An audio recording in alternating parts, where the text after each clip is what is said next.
আলহামদুলিল্লাহ, কত সুন্দর কথা। নিজ ওয়াইফকে ভালোবাসলে শুধু সংসার নয়, আমাদের আখিরিয়াতেও সুন্দর হয়ে যাবে। নিজ ওয়াইফের ছোঁয়া আর ভালো লাগে না, তার স্পর্শে আর শরীরে চেহেরন ওঠে না। একই বেডে শুয়ে থাকছো, মোবাইল টিপছো, তারপরেও ওয়াইফের সাথে কথা বলছো না। যেটুকু সময় পাচ্ছ বন্ধুদের সাথে আড্ডা মারছো, কিন্তু তাকে আর কোথাও ঘুরতে নিয়ে যাওয়া হচ্ছে না। তার ছোটোখাটো ইচ্ছেগুলো জিজ্ঞেস করা হয় না, তার কি দরকার, সে কি খায়, সে কি পড়বে। তাকে একটা 10 টাকার টিপ হলো এনে দিন, তাকে এই টিপটা পড়ার পরে বলো যে উফ কি সুন্দর লাগছে এই টিপটা পরে। একটা শাড়ি এনে দাও, কোনো দামি এনে দিতে হবে কোথাও লেখা নেই। এগুলো আর হচ্ছে না। কারণ কেন হচ্ছে না?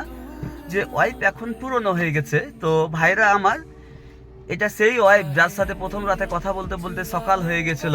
সে এখন হয়তো পুরনো হয়ে গেছে তোমার কাছে। তো মনে রাখবে, ভালোবাসার মানুষ কখনো পুরনো হয়ে যায় না, কাছের মানুষ কখনো পুরনো হয়ে যায় না। একটা ওয়াইফ শুধু দায়িত্ব নয়, সে হচ্ছে আদর সোহাগ ভালোবাসার একটা মানুষ। তাকে খুব যত্নে আগলে রাখতে হয়। আর এই পৃথিবীর সেই সমস্ত বোনদের আমি বলবো, যারা প্রতিনিয়ত হাজবেন্ডের কাছে শ্বশুর বাড়িতে অবহেলিত হচ্ছ, ভেঙে পড়বে না বোনরা। এই যে আমার কথা বলছি, এই যে দেখো এই স্যুট শার্টটা আমি পরে আছি, আর এই যে প্যান্ট, আর এই যে স্যুটটা, এগুলো আমাকে রেডি কে করে দিয়েছে? এগুলো রেডি করে দিয়েছে আমার ওয়াইফ। তো একজন ওয়াইফ ছাড়া আমরা হাজব্যান্ডটা জিরো, একদম শূন্য।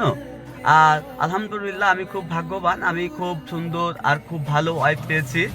ও আর আর সবচাইতে বড় বিষয় যে আমার কাছে খুব খুশির বিষয় যে ওর নাম খাদিজা।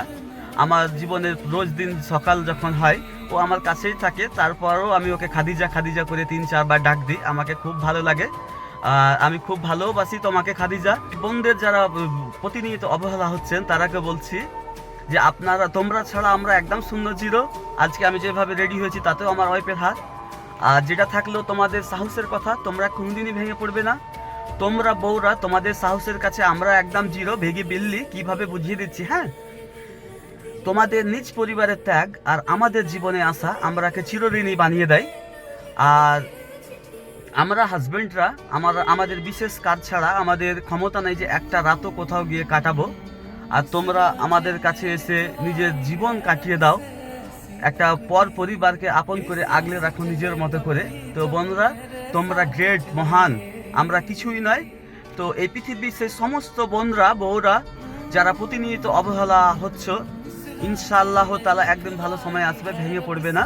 তো নিজ বউকে সর্বদা সম্মান আর শ্রদ্ধার সাথে ভালোবাসতে হবে।